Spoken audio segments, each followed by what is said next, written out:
क्या बात है मतलब? राघव जेल में और आप यहाँ शराब पी के जश्न मना रहे हैं। थैंक यू माता रानी, रीत ने हमारी बात नहीं सुनी, वरना आज जेल में मैं और वीरेन होते।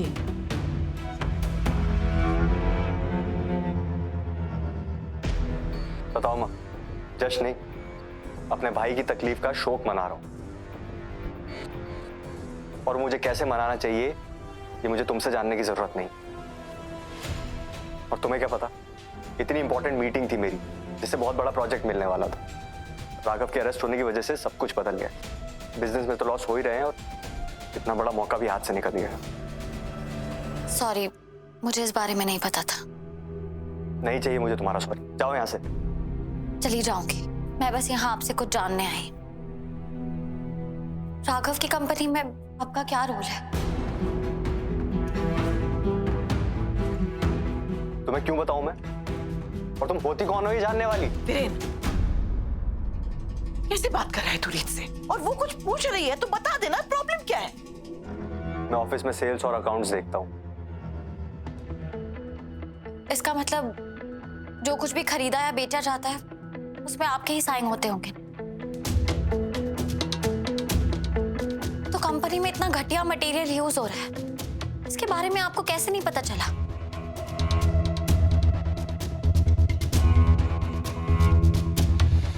या शायद सब कुछ जानते हुए भी आपने अपना मुंह फेर लिया। कहीं ऐसा तो नहीं कि बिल्डिंग में घटिया मटेरियल यूज होने के और ये हादसे में जितने भी लोगों की जान गई है उसकी असली जिम्मेदार आप हैं?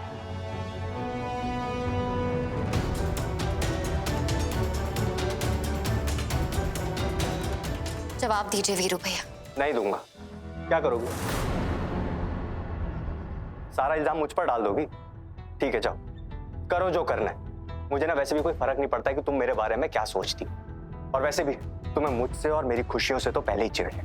और अब मैं भी ध्यान नहीं देता हूँ एक फालतू और बेकार रिपोर्टर जिसे सिर्फ सनसनी फैलानी होती है उसकी बातों पर। देखिए आप। बस करो रीत, बहुत हो गया।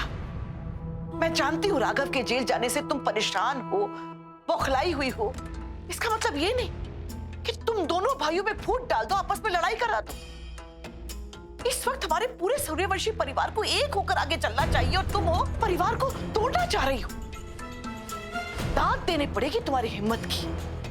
बिना किसी सबूत के तुम वीरेन पर इल्जाम लगा रही हो, वो भी इतना बड़ा। मैंने कभी सपने में भी नहीं सोचा था कि रीत बहू वीरेन से अपना पुराना बदला निकालने के लिए इस हादसे का इस्तेमाल करेगी। अब सॉरी अगर आपको ऐसा लग रहा है तो ऐसा करने का मेरा कोई इरादा नहीं है। पर हाँ, अगर मुझे रिश्तों की जड़ों को भी खोदना पड़े ये जानने के लिए कि इस हादसे के पीछे का असली जिम्मेदार कौन है, तो मैं पीछे नहीं हटूंगी। मैं सच पता लगा के रहूंगी और फिर उस मुजरिम को कड़ी से कड़ी सजा दिलवाऊंगी, फिर चाहे वो कोई भी क्यों ना हो। क्योंकि एक बात मैं बहुत अच्छी तरह जानती हूँ कि राघव बेगुनाह है। और बुआ जी, मैं उन्हें किसी और की गलती की सजा नहीं काटने दूंगी बुआ जी।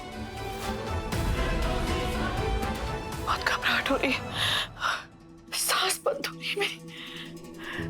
बुआ जी, आप प्लीज परेशान मत होइए।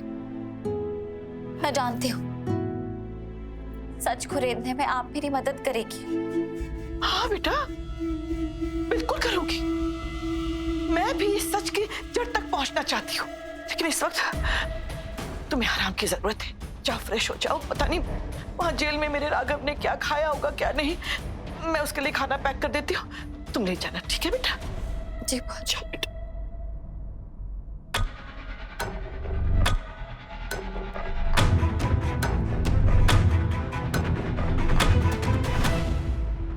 कैसे? ये कैसे हो गया? रीत के सवालों के तूफान के सामने तू डगमगाया नहीं, टिक कर खड़ा रहा। मैंने आपसे कहा था ना माँ कि इस बार मैंने सब कुछ पूरी तैयारी के साथ किया है।